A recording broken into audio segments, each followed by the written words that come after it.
There you go. A beautiful warm evening from Table Tennis Scotland. My guest tonight has returned as promised for part 2 to continue his successful table tennis journey. Welcome again to Sam Walker. Once again, Mark Lundberg, national selector and player, will be co-hosting. And again, we're rejoined by national squad player and member Kieran Walker. And Matt will be behind the scenes controlling all the technology. A couple of announcements to make before we really get into the show. The Table Tennis Scotland Summer School at Largs from the 6th to the 9th of July. We've got a very good number for that. In fact, Kieran's enrolled for the summer school. Again, we've got Colin Wilson and Colin and Adam Wilson and Sue Collier are the guest coaches, and they'll be joined by the rest of us, the Scottish coaches. So still time to enroll for that.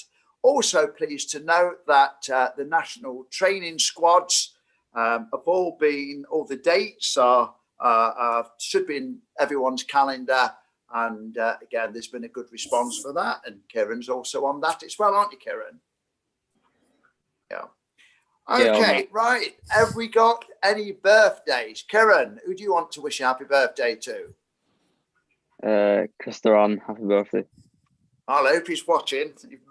I've gone out of that effort. And Mark, have we got any birthday? I think there's a future birthday coming up. Our current national champion, Colin Dalglish's birthday's on Friday. So happy birthday when it comes along, Colin. And just before you kick off, Dave, I thought it's worth mentioning as well Martin Perry's heroic efforts at the qualifying for the Tokyo Paralympics. Fell just short, but I think on social media it was a following that's a heroic effort, and he was so close. And I said congratulations to other British Paralympic table tennis players that qualified. But with Martin being a former guest, is also worth mentioning, and I'm sure his time will come. Yeah. Well done, Martin, and keep up the good work. And we're all following you. Well done. Right. The other two birthdays, which have just passed us since our last session, are Ewan Walker and Ian Stokes have both had a May birthday. I won't dare tell you their ages now. Okay. Actually, I'm going to start off with Kieran Walker. Kieran, you've been playing some competitive table tennis. Can you tell the audience something about that before we hand over to Sam? Yeah, I went to Nottingham this weekend and I got some good matches. It was a banded event, so I got 6 matches each day and got to play some of the top players in England and Wales, and then good experience. Yeah, and it was in Nottingham. Yeah. Yeah, well done. You could have given Sam a ring and he could have been in your corner because it was only a 20-minute drive away. Right. Where are we then? I think what I'd like to know about, our feature picture of Sam this week that appeared on all the socials was a really good picture of Sam holding his new colours, his new shirt and his new club. Sam, so you're no longer in France. You're in God's country now, or God's county, Nottinghamshire. But when you go back abroad, you'll be playing for a new club. Tell us the name of the club and how the transfer came about, and we're all dying to know. Yeah, it sounds a lot more exciting when you put it that way. But no, it's FC Köln, or Cologne. So obviously it's in Cologne, in Germany. They play in the second Bundesliga over there. And it was I wanted to leave my club in France because I felt like I wasn't playing as much as what I wanted to play, and I need more matches really. on a more regular basis. And yeah, I had a few options, all of which being, or the ones that were more favourable for me were in Germany. Obviously, I've still got a lot of contacts in Germany, being that I lived there for 8 years. And yeah, I was actively looking for a club. My contract was up, and I knew I wanted to leave. And yeah, it was, I've been speaking to different clubs since about October, November last year. And yeah, I'd spoken to a couple. I think I spoke to Neue Ulm, who were in the first league, and Big Neustadt, who are also in the first league, and Grenzau as well in the first league in Germany, and then also Cologne, who obviously I signed for in the end. Spoke to Villeneuve, who are French top league, and a French second league club as well.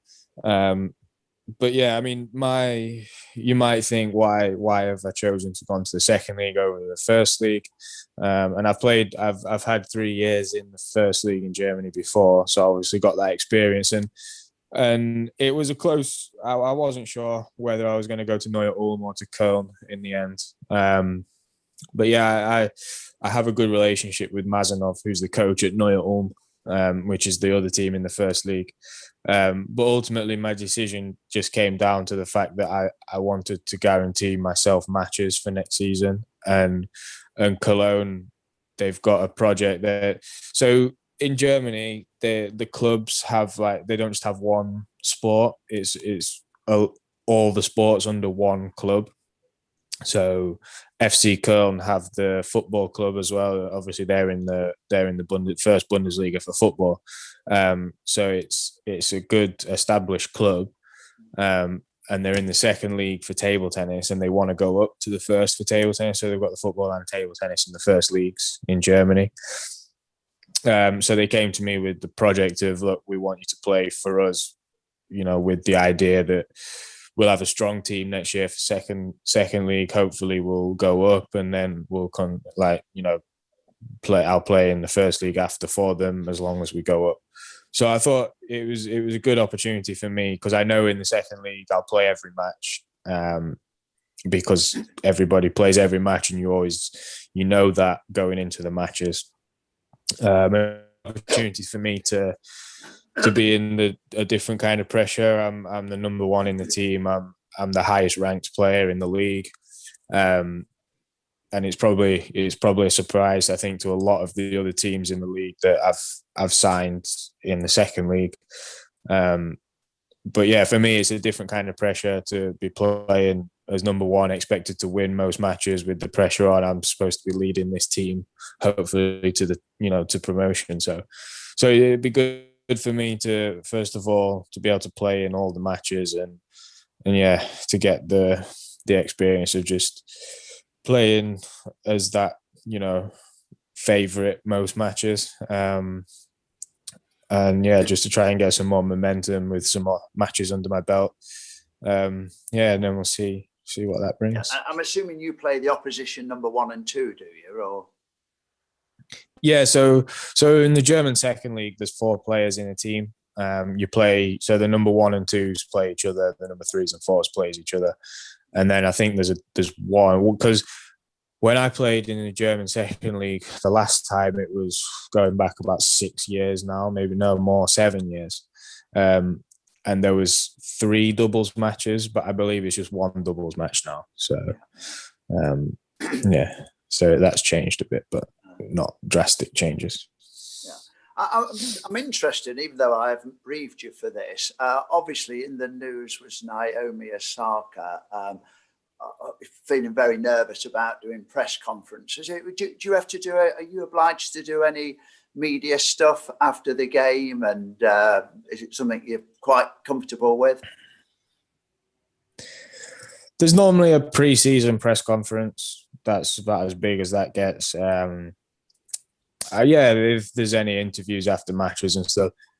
In the second league, there probably won't be too much of that. but in the first league, there's normally interviews after the matches. Obviously, there was in France as well, and I'm used to that. I've done it, for what, 6-7 years now, so I'm used to that. Say international tournaments and stuff as well. You always have the media exit, so you go through the exit of the hall, and all the media's there. A lot of the time, nobody's there to ask you anything because being table tennis is the way it is. But in the big tournaments, there's almost always somebody after every match. So like your World Championships and your Olympics, Commonwealths, there's almost always somebody asking questions, or you've got a press conference or whatever it may be. So yeah, that's fine. Because I've seen the Naomi Osaka thing as well, and I heard what Djokovic said about it, and I agree with Djokovic. Really, is that it's a part of the job. Yeah, really, and you just, whether you like it or not, you have to do it. And at the end of the day, that's what the fans want, and the reason why you get paid as an athlete really is because there's people watching the sport. If there was nobody watching the sports, you wouldn't get a wage, and that's for the fans. So I think it is something that you should do, and you have to do whether you like it or not. So so it's best to just do it with a smile and try and enjoy it anyway. Yeah. And what's it like going into a press conference after a defeat? I mean, it must be a doddle after you've won. I mean, what's it like when you get people asking you stupid questions after you've lost? Do you feel like strangling them, or are you able to hold your counsel quite well? And no, I mean, there's times when you're like, well, if it's a stupid question, you'd want to do that, but you don't. You with the experience of doing it time and time again, it's you get, and to be fair, a lot of athletes are criticized for giving the same kind of robotic answers to different questions, and sometimes from my point of view as an athlete, you can understand why, because some of them are really stupid questions, and if you answered honestly, they'd have everybody on their backs. With table tennis, it's a bit different because you've not got the whole world on your back if you say something, that people don't like. You don't really have the whole world on your back with table tennis. So it's a bit different, but I can understand, especially footballers, they get a lot of criticism for giving maybe a bit boring answers, but I understand why they do it, because it's the safe way of not getting a lot of people on the back, but still doing their duty to do the press conference or the interview. But no, it comes, like I say, it comes with it, and it's part and parcel of it, and you have to be gracious in defeat and victory. So you just have to do it, and as long as you've left everything out on the table, there's not too much that you can be angry with, obviously. And you just have to do it. Really good to get your take on that, being one of Britain's leading players. I'm going to go, because you're now back, as we say, in workshop in Notts, and you've been practicing at the university, and you've been keeping an eye out on our Callum Morrison. Can you tell me how he's doing?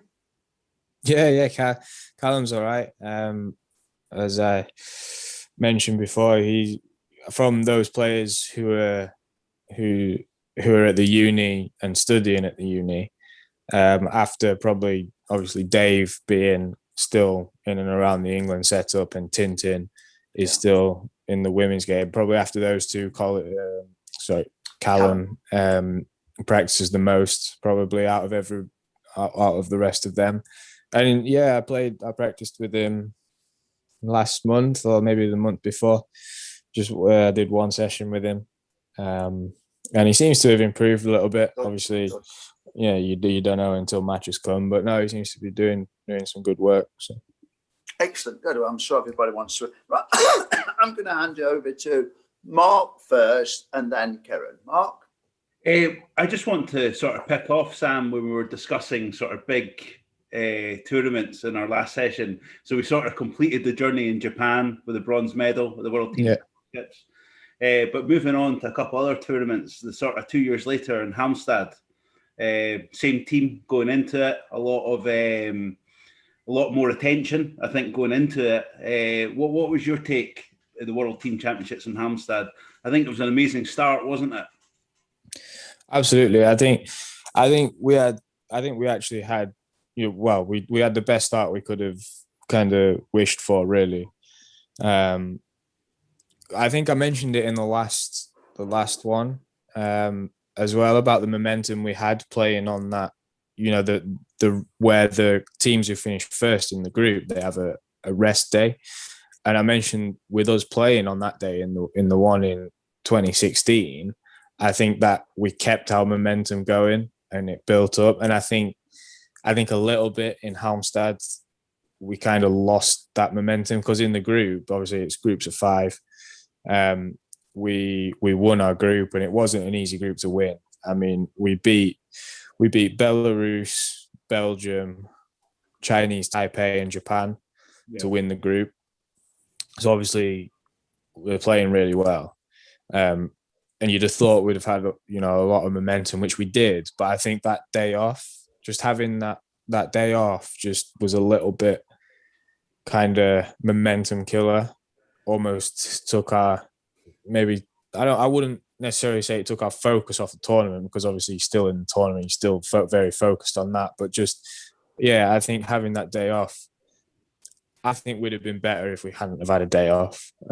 But that you will never know. But I think we would have probably done better without that. But again, we played Sweden in the quarters, who notoriously are a team we don't really like to play. We've not had the best results in the team event against Sweden over the years, or recent years.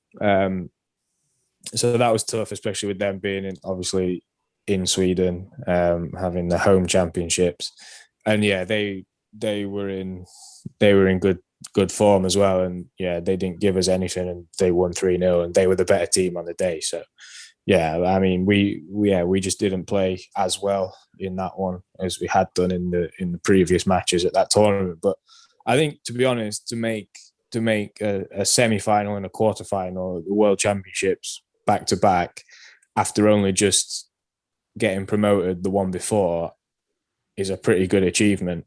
And we're still yet to have the one after. So that was obviously supposed to be in Busan last year with COVID, but obviously with that being cancelled, but I think that World Championships team really suits us as a team, because I think the team system, where it's just the 3 players with 3 singles, is a much better system for us than when we have to play doubles in a team event. I'm not saying we're bad with the doubles in there, but it's just we're much better suited to the singles. And I think, with that, we're a very, very dangerous team. So I think that tournament for us is a really big tournament for us to do well in, like everybody's seen already. And we've got a quarterfinal and a bronze medal. So it's not bad going, really. Yeah, I think that was the strange factor of, like, if you looked at it, say 10 years ago, if you said England were going to do exactly what you just laid out there, a semi-final and a quarter-final, you would bit anyone's hand off for it. And I think, obviously, remembering the time, that was just such a good start as your matches against Japan, Chinese Taipei, it was just awesome table tennis. And I think again, if you're to bite a hand off of growing up and following Swedish table tennis, or playing a quarter-final against Sweden in Sweden, it's just some experience. But I think looking at the team at that time, it was just such a great start. You almost look back, it's not disappointment, but it's like actually how far I could go. And it's just a shame that COVID hit, obviously, going to South Korea, of what's going to happen next. Yeah, I mean, definitely that tournament I'm sure the other lads will, but I'll definitely look back at that one with some disappointment, because that was another big chance for us. Quarterfinal against Sweden, who, even though we've not had the best results against in the past and the best record against, I really don't think that there's anything stop, especially in that time. At that time, there was nothing, I don't think there was a big separation between us and Sweden. I think now it's slightly different. I think Sweden, Kjellberg's improved loads and loads over the last couple of years, and he's had a really great season this year in Germany for his club in Dusseldorf. And I think he's now one of the top European players and one of the top players in the world. So I think now Sweden are a lot stronger, but I think at that time when it was obviously Matthias Falk, Christian Karlsson, and Jon Persson who played against us, and that was before Matthias did what he did in Budapest. So I think Christian was probably the number one at that point. And Christian can be, up and down on days. Jon equally, he's a good player, but he's not, a million, he's not unbeatable. And then Matthias, again, I feel like if you can play against short pimples, you're in with a good chance against Matthias. Okay, at that point, they're a different team now. I think they're a lot stronger now than what they were then. But I think, I'll definitely look back at that with some disappointment. I really think we could have done a lot more in that, and especially that match, especially like you say with the start that we had in the group.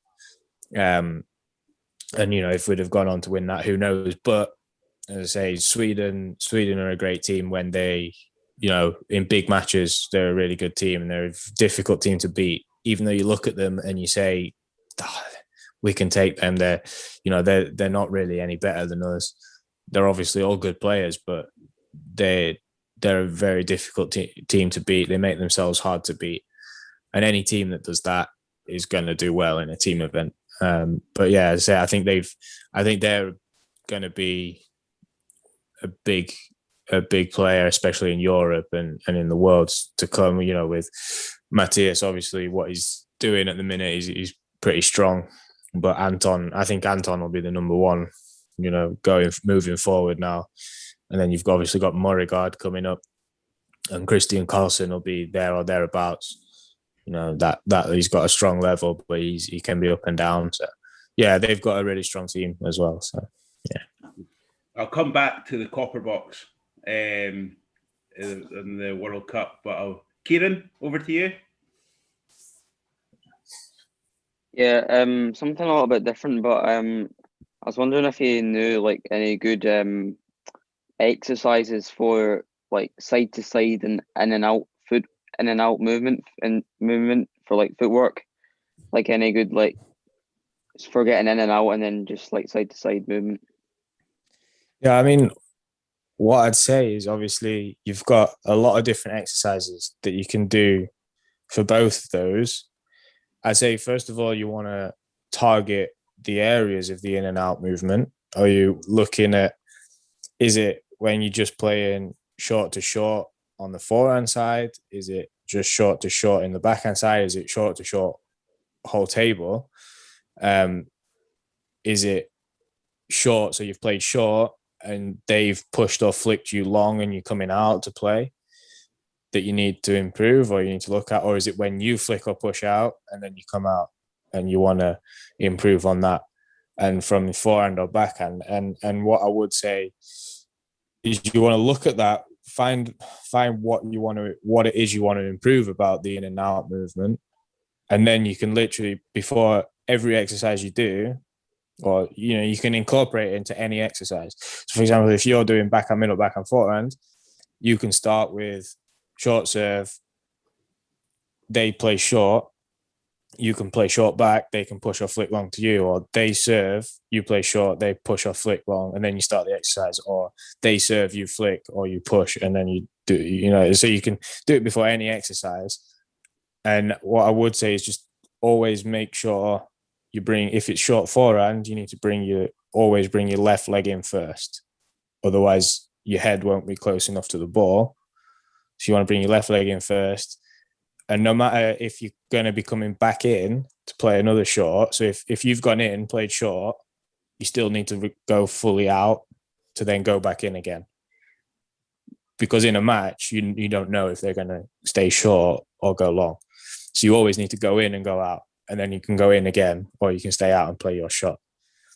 You always need to do that in practice to practice the movement. So you want to look at those. And in terms of side to side, again, there's a lot of side to side movement, and it depends on what you want to do. If it's just backhand to forehand, if it's forehand to middle, if it's backhand to middle, backhand to forehand to backhand to middle, backhand to middle. There's all those different types. Is it the short side movements? Is it the big side step movements? And there's all sorts of different ones. So, for example, for me at the minute, I'm looking at the movement around my middle and wide backhand. So I've been doing a lot of irregular exercises around that 2/3 area, with playing 1 or 2 or 3 backhands, play into my middle, the blocker's trying to kick me, like play a strong kick ball into my middle, so I get tied up there, and then back to wide backhand again, and just irregular movements around that. And you can make it, and again, you can do that with starting with your short game, or with a push long to you, or whatever you want to look at working on.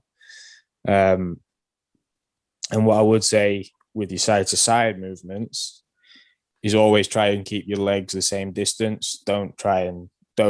So like me, sometimes when I do it, I start off good for the first rally, and my legs just get wider and wider. And then the wider and wider your legs go, the less and less mobile you get.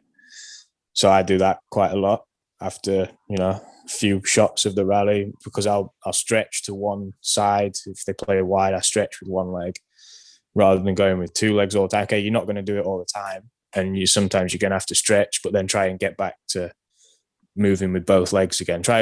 Whatever you do in table tennis, it's all about balance and the technique of movement, and you've always got to try and move with both legs to get your head to the ball as well, whether it's short, not always to the ball, but in the right position. So you've got to stay low, you've got to move both legs together, keep your balance.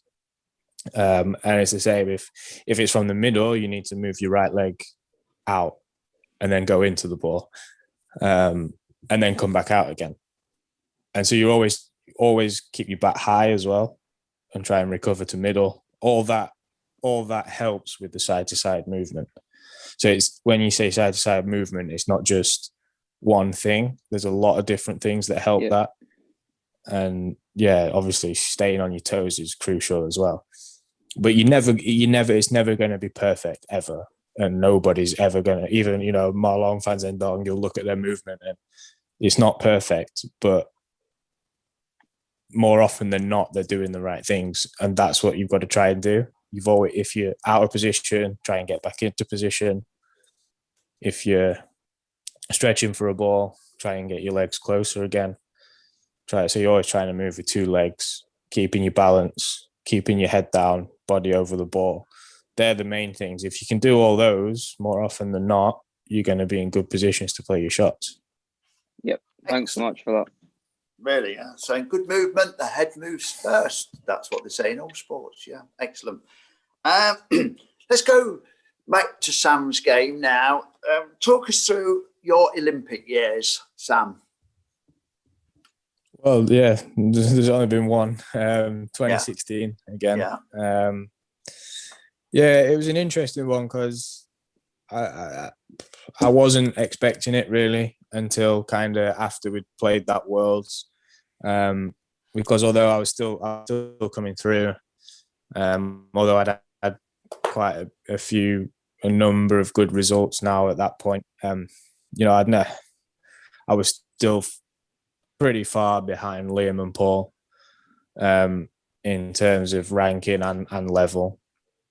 And but then obviously after that Worlds, where we surprised everyone, to an extent ourselves, obviously we always believed we could do it, but it was a bit of a surprise to actually do it.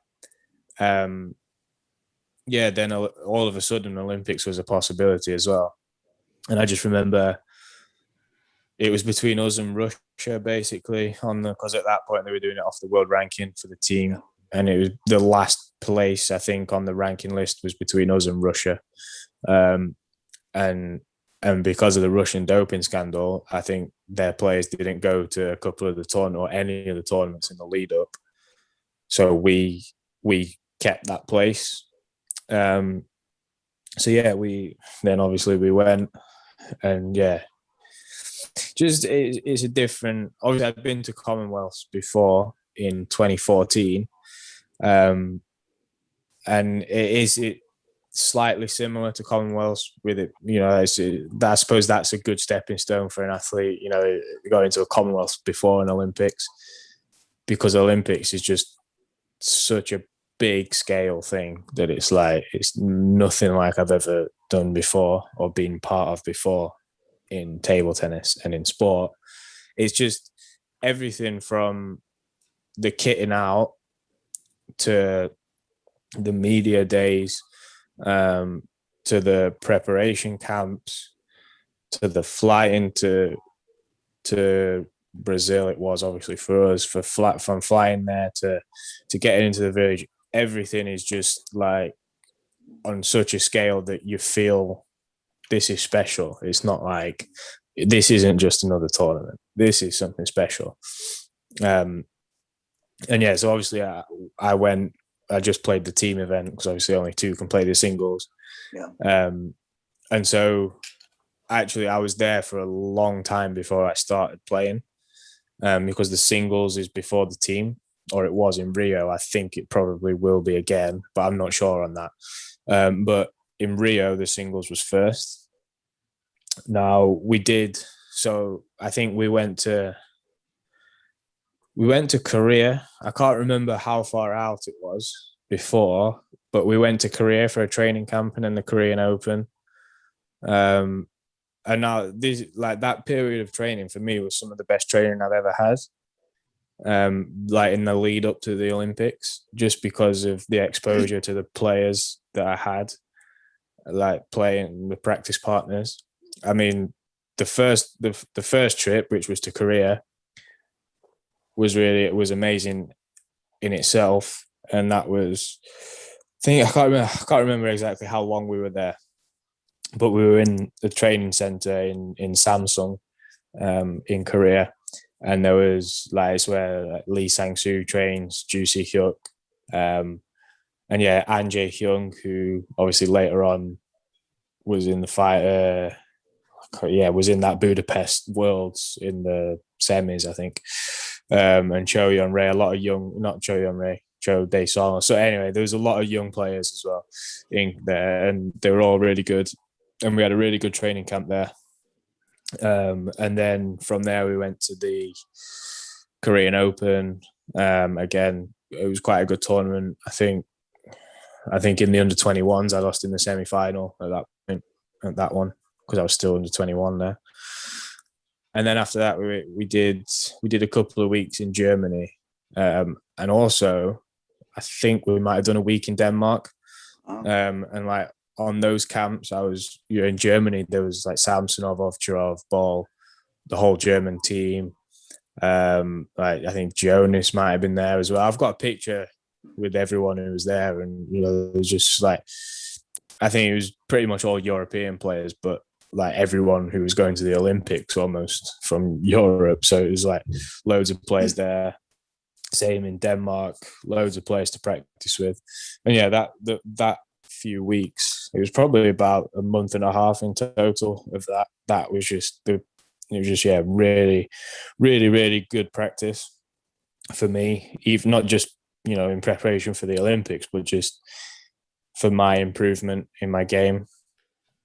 And I really benefited from that a lot. So obviously really, really excited and happy that we got to the Olympics and we got to go to play the Olympics. But I think those 6 weeks of training there for me were really benefited my career as well.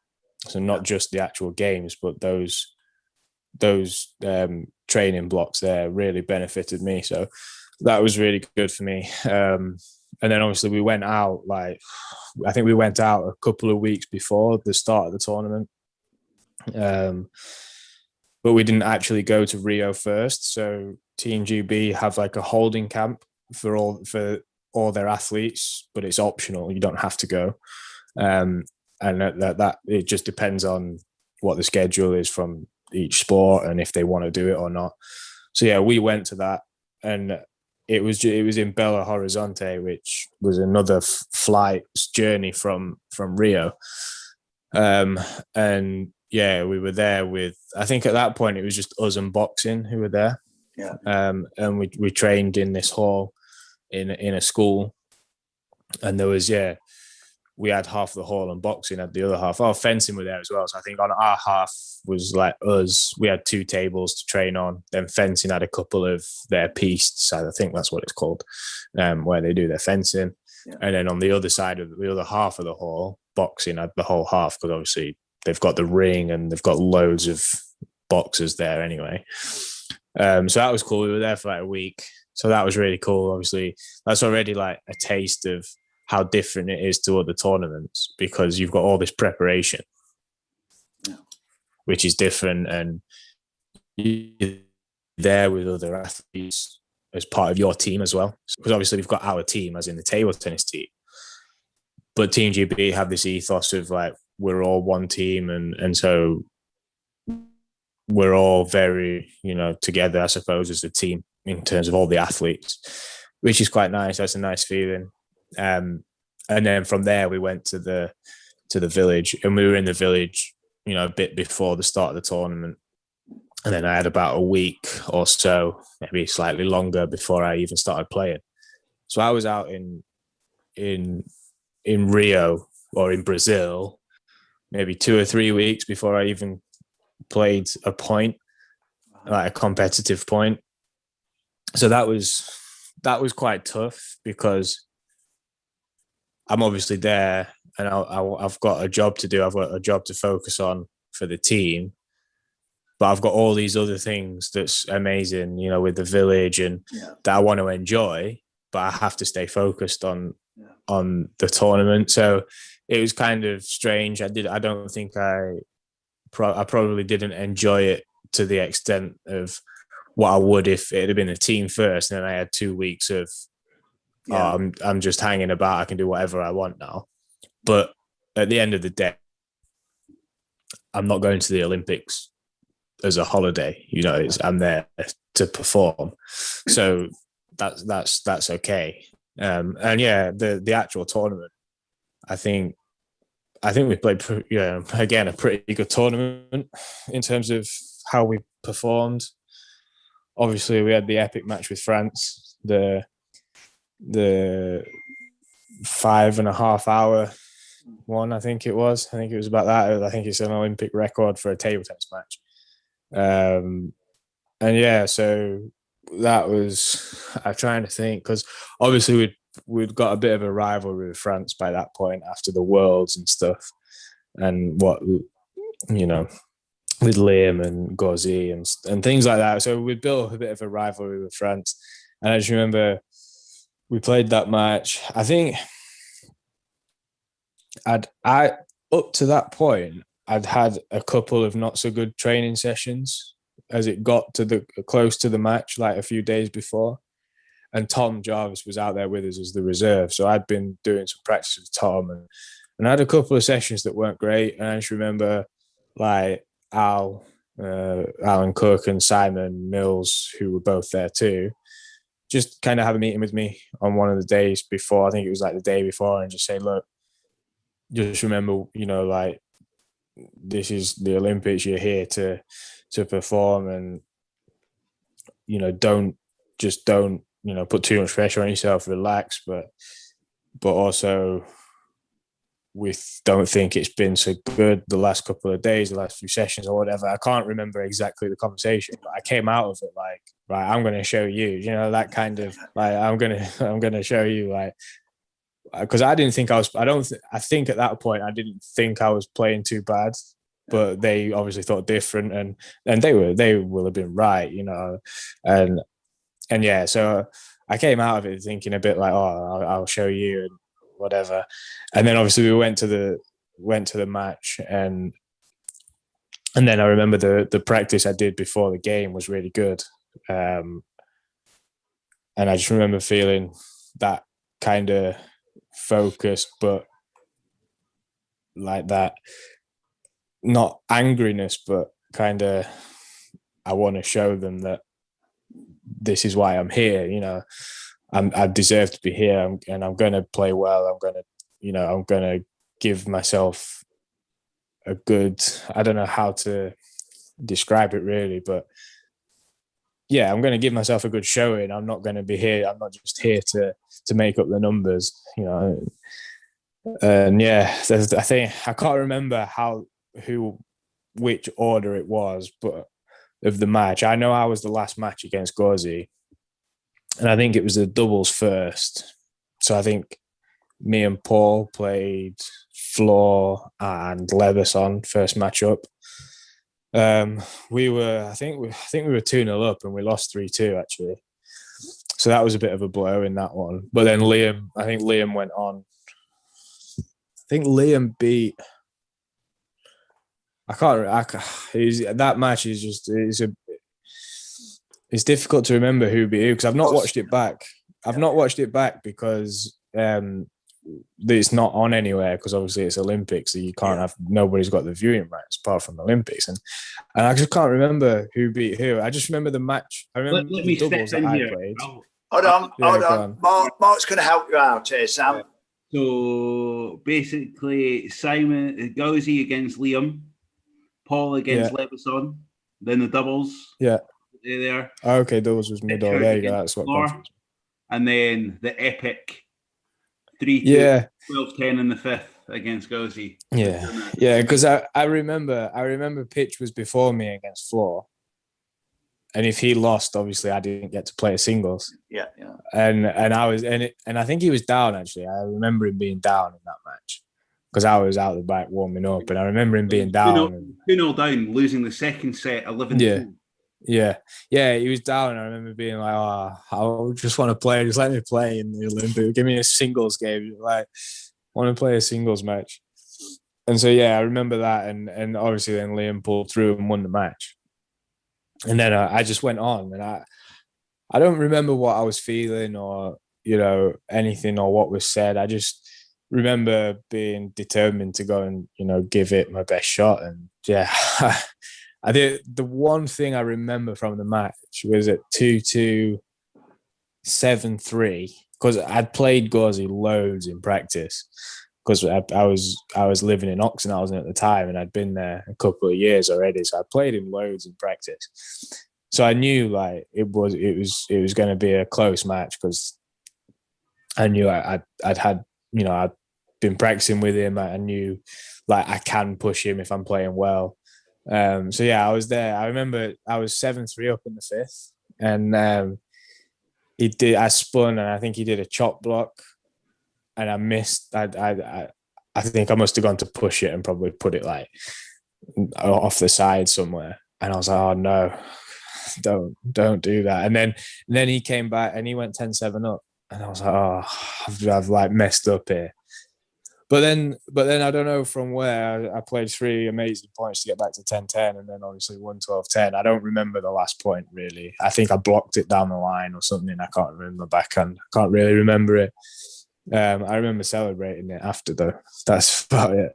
And then it was weird because it was like we did some interviews and stuff, and by that point it was like 1 o'clock by the time we got into the village, and obviously the food hall's 24 hours. So like, and Tom, we were all like knackered, but we were starving, and we just said to Tom, we told Tom to go and get us a load of pizza from the food hall and bring it back. So Tom, we went straight up to the apartment because when you're in the village, we had a whole apartment block for Team GB, and so we had an apartment together as a team. So, we basically had our own rooms in this big apartment, and we just got Tom to bring us loads of pizza into the apartment, and we just sat and ate pizza and had a bit of a sing and a dance. I think at that point, because obviously it was big match against France with the rivalry, and it was good to get another one up. We were already 1 up after the World, so to get another 1 up, to go 2 up after that was really good. And obviously the way it happened in the Olympics was you couldn't write it really. And yeah, it was really good. But then China, next match, we had a tough draw. China, I don't think we played badly. I think we played quite well. We lost the doubles 3-1. Paul lost 3-1 to Xu Xin, and Liam lost 3-1 to Marlong. I think it was Marlong. But they were nervous. You could tell they were nervous against us because obviously we were this young team. We just broken in onto the scene really, and nobody expected us probably to be in that position against China. And they were nervous. You could tell they were nervous. And we ultimately they were in the end they were just too good, and it was quite it was 3-0.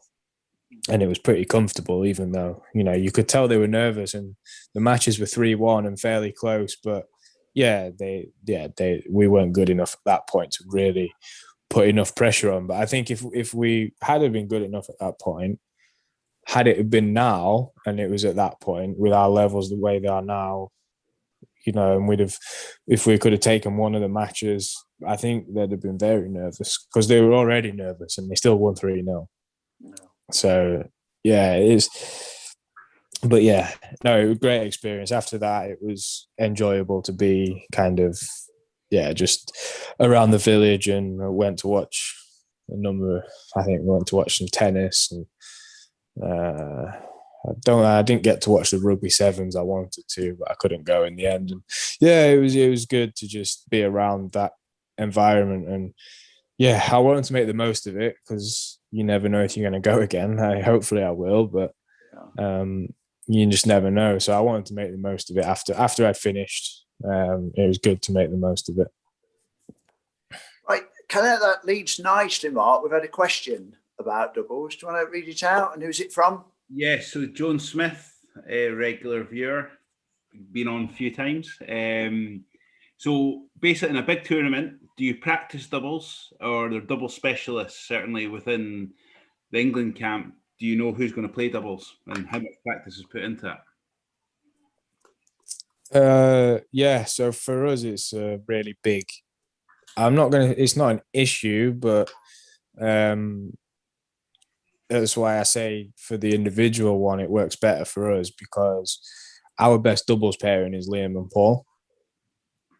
But obviously, if Liam and Paul play, Liam can't play the two singles. Yeah. And obviously, Liam's the best player for us, and we need him really to play the two singles. So that's not really an option for us, which leaves basically me and Paul, or me and Tom, or Tom and Paul. And okay, you can put Dave in that mix as well because we've played some matches in there with Dave as well. And I think when it's the singles, just singles in the team, it's very clear, I think, really still at the moment, what our team is and who plays. But I think when doubles is thrown into the mix, it's not as clear for us because, and don't get me wrong, we do practice a lot of doubles for it. And we did, we'd already made the decision, quite a lot before kind of the Commonwealths, then the last Commonwealths in Gold Coast. The decision was made, quite a while before that it'd be Liam playing two singles and we'd try and go with me and Paul. And I think most of that season Paul and I played doubles in internationals together. And it was the same, leading up to the Olympic qualifiers last year. For the teams, it was the same. We'd made that decision and we practiced doubles more, Paul and I. But ultimately, we're still not as good as, a lot of other pairs and doubles. It's something we want to work on, and obviously we need to work on. We have also tried other pairings, whether it's been Paul and Tom, or I think Paul and Dave have played a few as well. But yeah, it's a tough one for us because I think the strongest three individually is obviously Liam, Paul, and me. But with doubles, it's a bit different, and the problem is, it's how do you how much do you value the doubles, because the doubles is first, I think, or in the middle, which is before that third player plays the singles if it doesn't go to 2-2. So you need the doubles really before that third player plays his singles, and it's a difficult one for us as a team to get a consistent selection and consistent results from that, because we haven't found that yet. Ideally, I think it'd be good if Paul and I could get a bit more practice and probably get a bit better and improve a bit at doubles and stuff. But again, it's not always as simple as just practicing together. Sometimes styles don't suit each other, and again, we're all right-handers. We've got no left-hander, so we've not got that obvious choice of putting a left-hander in to play doubles. So yeah, it's a bit more complicated for us when doubles is thrown in. But yeah, we definitely do think about it a lot. It's very important, and we do practice it. So yeah, good question. Okay, right, Kieran, have you got? Kieran's not had a little chat for a while, so I've got another one for Sam. Yeah. What's your preparation like for the European Championships in 2 weeks' time? Are you still training full hours, or are you starting to like bring your practice down in preparation for that now? And like, how's your preparation for that going? Yeah, thank you. It's great. It's going well, thanks. So far, no, it's still at the minute. It's still 4 hours. So obviously we'll fly on the 19th of this month. I don't know what date are we now. What is it? 7th. Sorry, I think I turned my camera off by checking the date. 7th. So yeah, we still got it's a week on Friday or something like that we fly. Anyway, we've got time still. So it's still 4 hours now. It's obviously in our minds that we've got the Europeans, but it's still kind of practice as normal for now. And then probably the week before we'll start. So I think it's a Friday that we fly. So the Monday we'll start to taper down the practice a little bit. No, Saturday we fly, sorry. So yeah, the Monday will probably Monday, Tuesday, Wednesday will be the same. And then maybe Thursday, Friday, slightly less, maybe even rest on Friday. Then fly out on the Saturday. And then I think we've got a couple of days before the tournament starts, so it'll just be a bit of practice there to get used to the hall, feel the conditions, but nothing.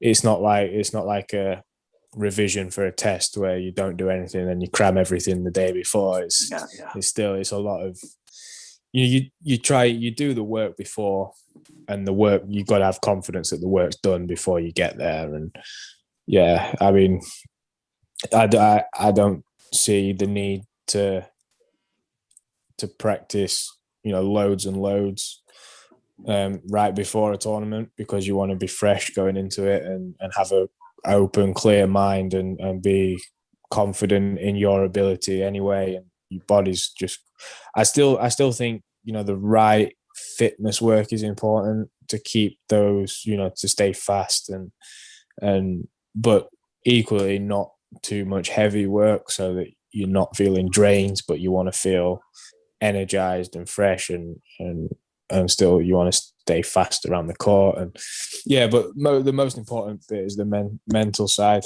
If you feel ready to go, you don't need to overdo it, and just to be confident in the work that you've done.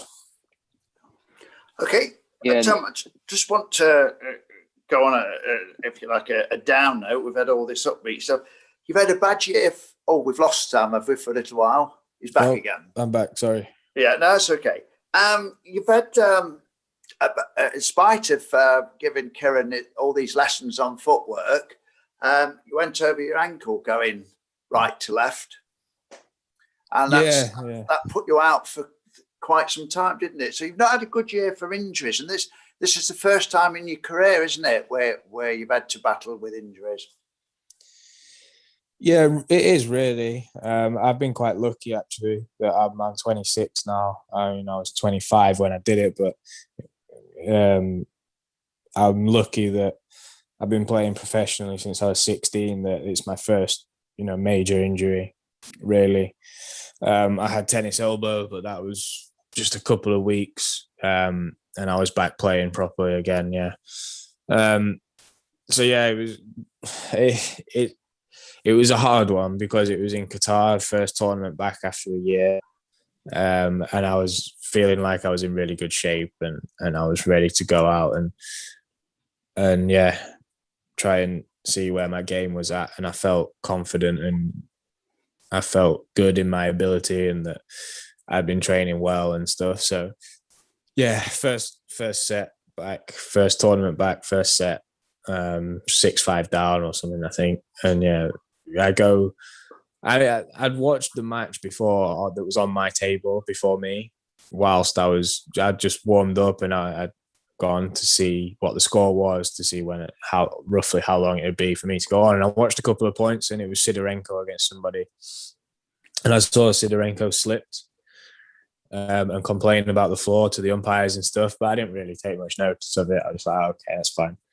And then because it was the WTT tournament, and obviously it was a black floor, so sometimes when the floors are a different color because they've gone over it, sometimes when they're new they're kind of a bit slippy sometimes, and obviously that was what it was. And I'd gone on and I wasn't thinking about it, and obviously I went on and I was same side as what Sidorenko was, and I'd moved wide forehand, slipped with my right foot, so I was out of position. And then yeah, I got the ball on anyway, and Stoyanov, who I was playing, just blocked it back to my backhand, and because I was out of position, I was scrambling. I was never really going to reach the ball anyway because of the frame of mind I was in. I was just going to chase everything down regardless, and yeah, I'd slipped, and then I was scrambling to get back, and I was taking my right foot over my left to try and reach it and get back. It was, I do quite a bit. Bad technique, but it works sometimes. And then I just rolled my right ankle and felt I heard a click straight away, and it was the worst physical pain I've probably ever been in. And I was like, yeah, something's definitely wrong. At first I was scared that it might be broken because obviously I heard a click. But there's a video that I put up on my Instagram, and you can see it when I went over on it, and it was just like I put all my body weight onto it on the side, and it's not a nice video to see. But yeah, anyway, the physio came. I took my 10-minute medical timeout, strapped me up. I took some painkillers. I was like, I've come all this way. First tournament back, I still want to try. And Gav was in my corner, like, I don't think you can play. And I tried to get up, and I was serving on one leg, and then like I couldn't move. I was just standing on one leg, and I played the rest of the set, and then I just had to give up. And there was another tournament the next week in Qatar that was after that one, and then I went to see the doctor there, and he said, yeah, there's no chance you can play right now. And I said, what about for next week? Is there any chance I can play for next week? He was like, no, there's no way you'll be able to play, and stuff. And yeah, they were like, we think it's a grade 2 or grade 3 sprain, but we're not sure. But that's what we think it is. So yeah, anyway, I flew back. I was on crutches then after that, basically. I was on crutches. My ankle was the size of a football. I couldn't really walk on it or do anything on it. So I had a couple of days in a hotel room in Qatar doing nothing but laying on my bed, keeping my ankle up, playing PlayStation, and then flew home on business class, which was nice because I got an upgrade with the crutches and stuff. First time I've ever flown business class. So that was the one kind of plus, silver linings and all that. So that was good. But yeah, then went to see our physio back here, and yeah, they said 6 to 12 weeks basically. In the end, I was back after 6. I healed pretty quickly, and I was back playing again after 6 weeks. And obviously, that's when I went to the Olympic singles qualification. But I'd only had like 2 or 3 days training before that, but I went anyway to get the matches. So yeah, it was about 6 weeks for me in the end, which they said was really quick recovery. So that was good. I was happy with that. Good. Okay, right, we come almost to the end, so I'm going to let Mark and Kieran ask you one more question before we close. That's well done on getting fit again, Sam. Anyway, Thanks. So, Sam, just to talk about, I mean, very, very briefly, sort of the World Cup in London. As my timeline's off a little bit because that was before the World Team Championships in Hampstead, but I thought it was a good continuation from going from like Japan into basically into Sweden. But what was it obviously playing like in London, home country, in front of fans, in the Copper Box? Obviously, you would have watched the 2012 Olympics, being in that venue. But mostly moving on rather than, because obviously great insight of sort of tournament play, but the sort of future of how much you would love to play these big events in the UK. Yeah, definitely. I mean, definitely in the future, I'd love to play more big events like that in the UK. I mean, obviously the one that we've got in the near future is Birmingham Commonwealths. But yeah, it would be really nice if we can have some specific big table tennis events in the UK. I do think it can be supported well in the UK from the table tennis community, or I'd like to think it would be if we did, say, an English Open. So if we had an English Open once a year, for example, like we used to have, I'd like to think, the table tennis community in the UK, or whether it is an English Open or Scottish or, Welsh or whatever, I'd like to think the UK table tennis community would support it and turn out and make it a success. Because, I mean, playing a tournament like the World Cup is amazing anyway, but to do it in front of your home crowd, for me, it was extra special because it's probably the only time my mum and dad have been able to watch me play in a big international tournament. It's the only time they've been able to do that. So that was extra special for me because we'd already had all these results before, but obviously then doing it in the World Cup as well in England with my mum and dad watching, that was extra special for me. And I'd like to have that more often. They're retired now, so they'll hopefully be able to come and watch abroad too. But yeah, I think the table tennis in general in England and in the UK deserves more opportunities to watch top international competition. I don't think there's enough of that in the UK because we don't have a really strong British league either.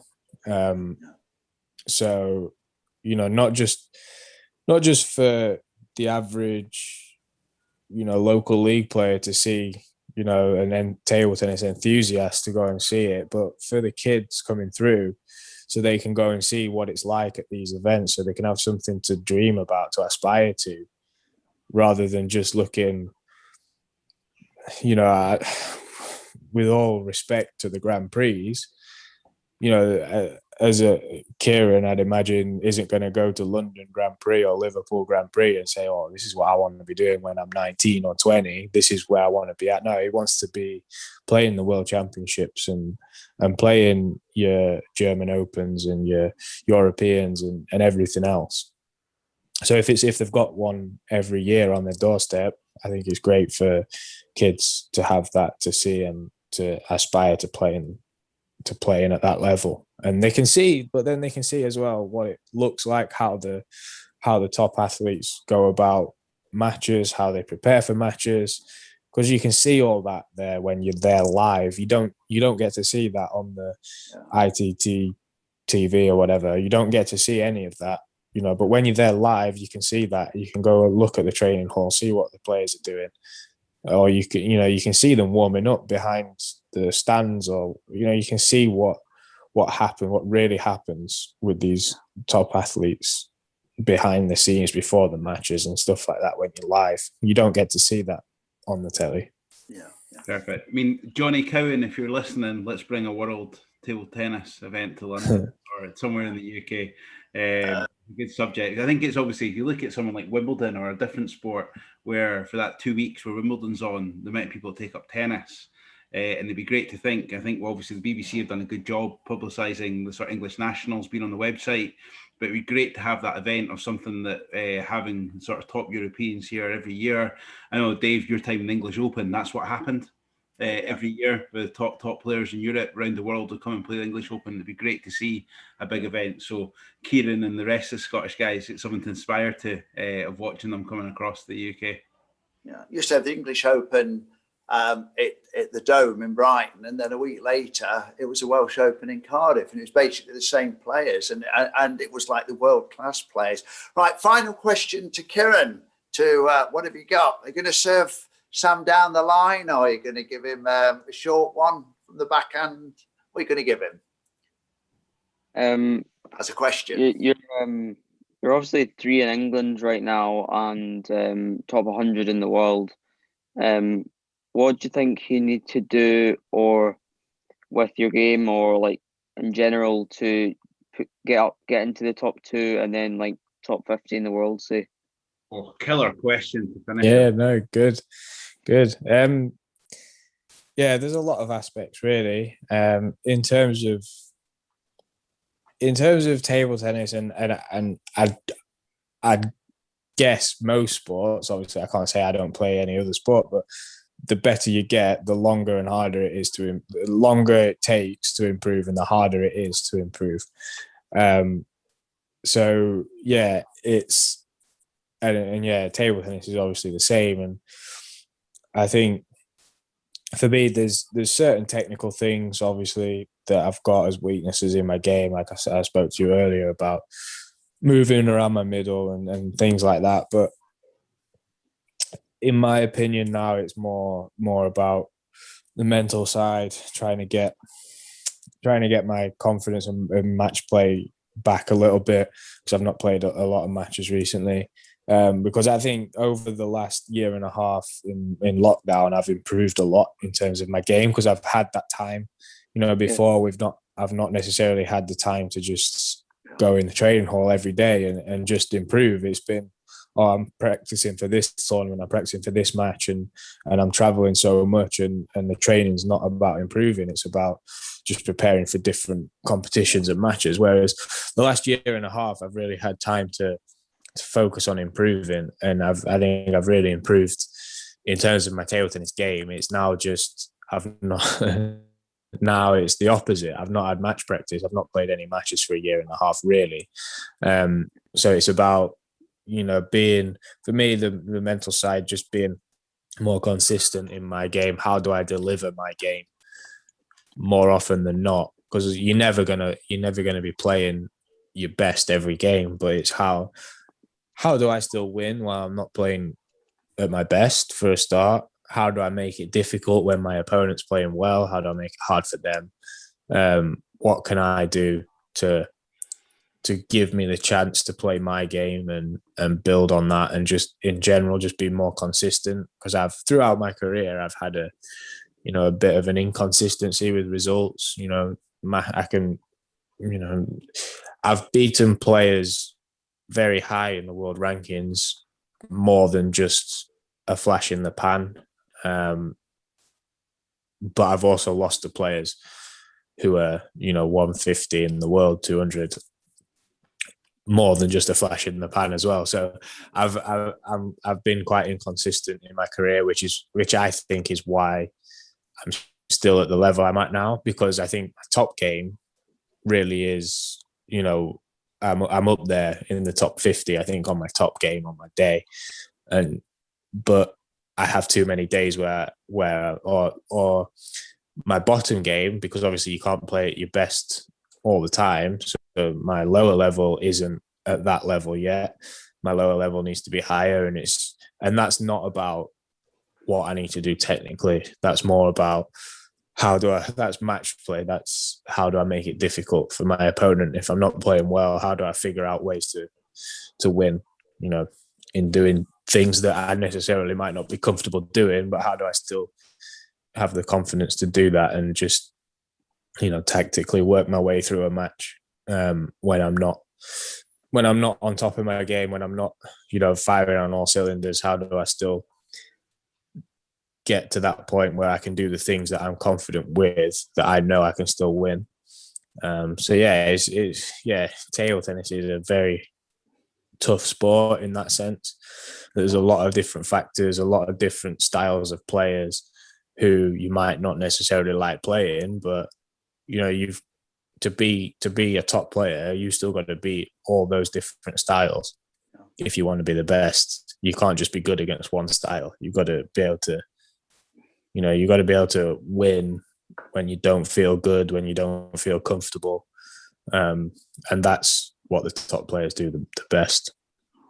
Yep, thanks very much. Brilliant. Well, we're going to end it. Well, that's interesting, Sam. So if we can cut out your bottom game, improve your middle game, and your top game is already there, then there we are. You're in the top 50. How about that? It's as simple as that. Yeah. Remember, Sam, simple. Table tennis is like a game of chess played at 100 miles an hour, somebody once said. Yeah, exactly. Well, a big thanks to my co-host, Mark, and my quite regular panelist now, Karen Walker.